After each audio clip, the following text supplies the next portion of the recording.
Ito ang GMA Regional TV News.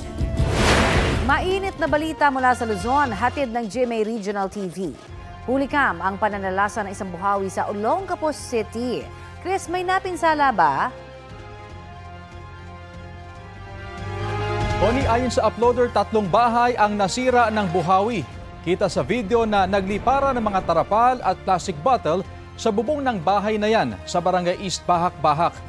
Kwento ng uploader, may mga nagliparan ding bubong ng bahay. Tumagal ng 1 minuto ang buhawi, walang naitalang nasugatan. Bunsod naman ang tuloy-tuloy na pagulang dala ng Super Typhoon Nando, binaha ang maraming bahay at kalsada sa Barangay Banawang sa Bangaldan dito sa Pangasinan.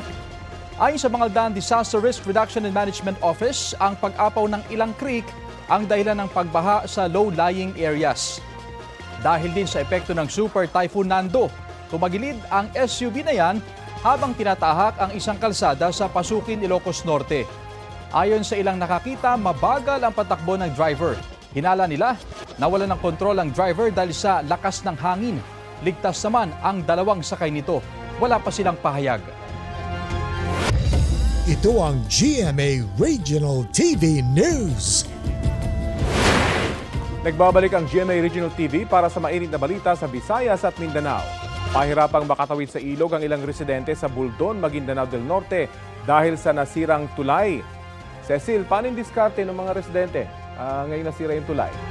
Rafi, natatawid nila ang rumaragasang ilog gamit ang improvised na zipline.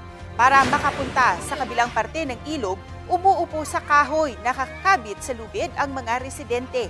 Ayon sa mga residente, yan ang ginagawa nila tuwing tumataas ang antas ng tubig sa Lumabik River. Nasira kasi nagbaha ang tulay na itinayo roon at hindi na inayos. Yan lang din ang daan nila papunta sa paaralan, pamilihan at ospital. Malaking hamon din daw tumawid doon kapag masama ang panahon. Inilikas naman ang mga pasyente mula sa Buluan District Hospital sa Maguindanao del Sur dahil sa pagbaha. Mahigit 200 pasyente ang inilipat sa Women's Center malapit sa Kapitolyo. Nakauwi na ang mahigit 100 sa mga pasyente. Ayon sa Integrated Provincial Health Office, posibleng matagalan pa ang pagbabalik operasyon ng ospital dahil kailangan pa itong linisin at ma-disinfect. Tuloy-tuloy naman ang pagbibigay tulong ng lokal na pamahalaan sa mga apektadong pasyente at health workers. Napinsala naman ang 16 na bahay sa Liganes, Iloilo dahil sa malakas na hangin.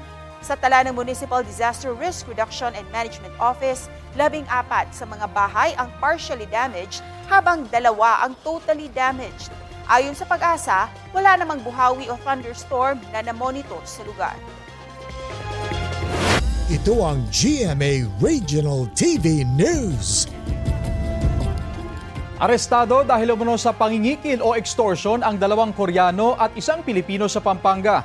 Ayon sa mga otoridad, isinagawa ang entrapment operation laban sa mga sospek matapos silang ireklamo ng isa pang Koreano na kinikikilan umano siya ng mga sospek ng 4.4 billion pesos. Kapalit umano ng pera ang hindi pagtestigo ng 2 Koreanong sospek sa korte. Sabi pa ng mga otoridad, dati na ring nagdedemanda ang mga sospek at nangingikil kapalit ng hindi nila pagtestigo.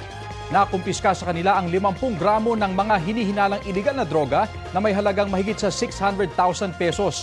Nakuha rin ang nasa 4 na milyong pisong marked money, baril at mga bala at ilang cellphones at mga peking ID. Nakapiit na ang mga sospek sa Mabalacat City Police Station at inihahanda na ang kasong isasampa laban sa kanila. Wala pang pahayag ang mga naarestong sospek.